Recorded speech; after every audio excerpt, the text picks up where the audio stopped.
Hello guys, this is Yara here. This is gonna be the top 5 best decks of the upcoming format post-Dueling Nexus. I have been studying the meta so much, looking at all the top decks, looking at so many replays, looking at so many charts from the top formats, looking at the OCG, comparing it to the TCG. The main point is that I've been studying the meta a lot, and I've narrowed down the top 5 best decks post-Dueling Nexus. So if you're planning to compete at a higher level, then this is going to be the list for you. So yeah, I'm also going to be doing a couple of honorable mentions in case your deck is not in the top 5. It may be in the honorable mentions. But to start things off, we have Labyrinth. Labyrinth is a powerhouse. We all know that Eradicator Epidemic is still legal for some reason, so they can abuse that card so much. And it's a back row deck, right? A lot of people don't know whether they should prepare for back row decks, so a lot of people just don't prepare for them, and then they go up against a Labyrinth player and they just kind of lose, right? So this is one of those decks that the least people are prepared for it, the better it is for them. They'll top a lot more people are not prepared for them. So this deck is very, very good.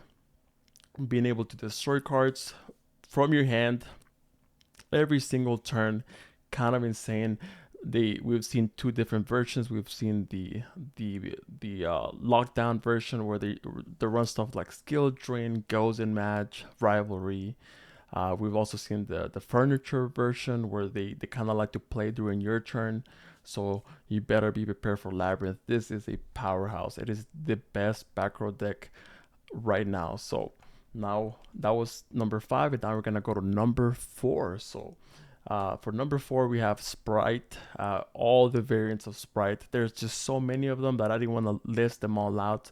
We're talking about Runic Sprite, Live Twin Sprite, Live Twin Runic Sprite, Melfi Sprite, you name it. There's just so many variants. So I'm just gonna put Sprite, all of them together. I think it's gonna be number 4.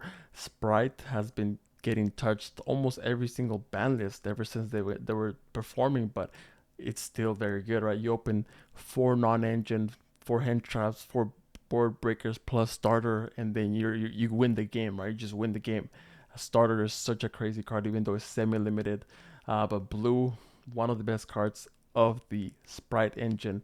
Such a powerhouse, such a powerhouse. I've seen a lot of people that have integrated a lot of new text into it that I probably cannot talk about on this video because that would be like kind of like giving away their text and stuff like that.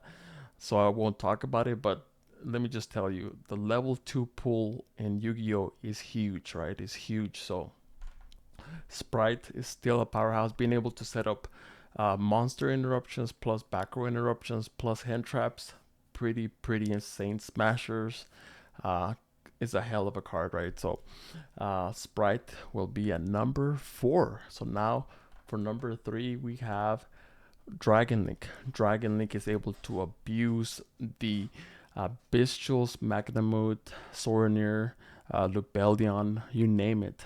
Plus, they can set up the trap card plus the spell card with Lubellion, being able to recycle so many banished cards. I mean, this deck can abuse the Bestials with, I think Bestials were a mistake.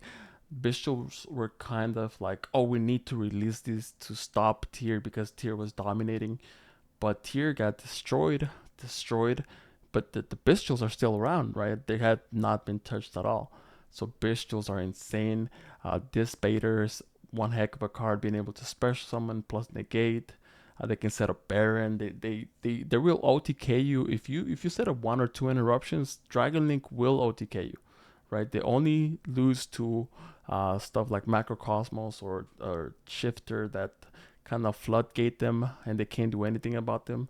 But if you're not doing something like that, they will OTK you. So Dragon Link is a scary deck to face. So that's why I have Dragon Link as my number 3. Dragon Link as my number 3.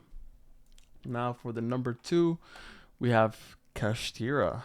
You may be wondering, how is Castira a number 2 and not number 1? Well, we're talking post-Dueling Nexus. It's a whole nother ball game post-Dueling Nexus. And Castira, I believe, has been dethroned. Castira, I mean, if you face Castira, you're not gonna have an easy time, right? So it's still a powerhouse.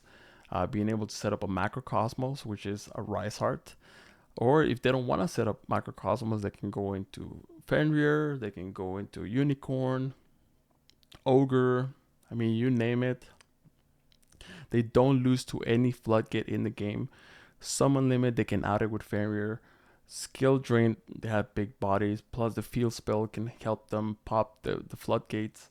They don't lose to any single floodgate in the game because they have ways to out them. So that's why Castira is so good. Plus, they can choose to go second. They can very well go second because all their monsters are good going second. So plus, they can play Eradicator by tributing either Big Eye or the Red Eyes XYZ.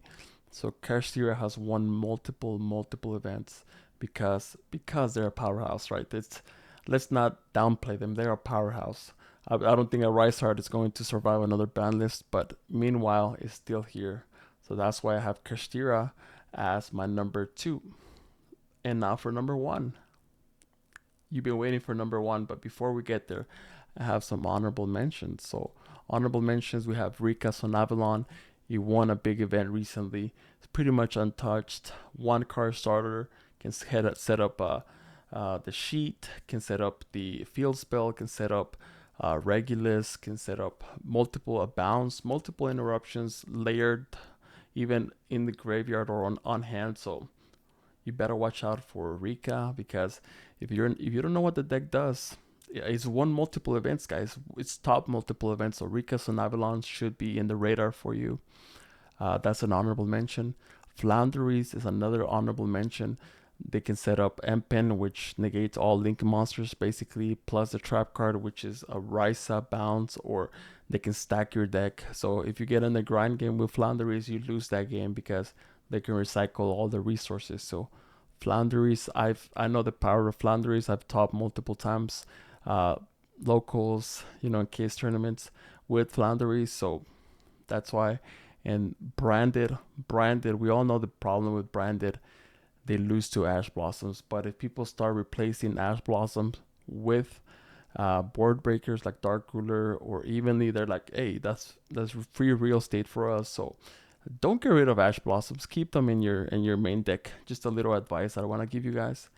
But yeah, Rika Sonavalon, Flounderies, and Branded. So that will be it for the honorable mentions. So now, the moment you've all been waiting for. But before we get to the number 1, please hit the like and subscribe button. It helps this channel out a lot. So for the number 1, we have none other than Pearly. Pearly got a trap card and Dueling Nexus, and the mini Nor, the new XYZ, which is the sleepy upgraded form. Let me tell you guys, the consistency has gone through the roof. Even before Dueling Nexus, he had a great Castira matchup, making Castira go first.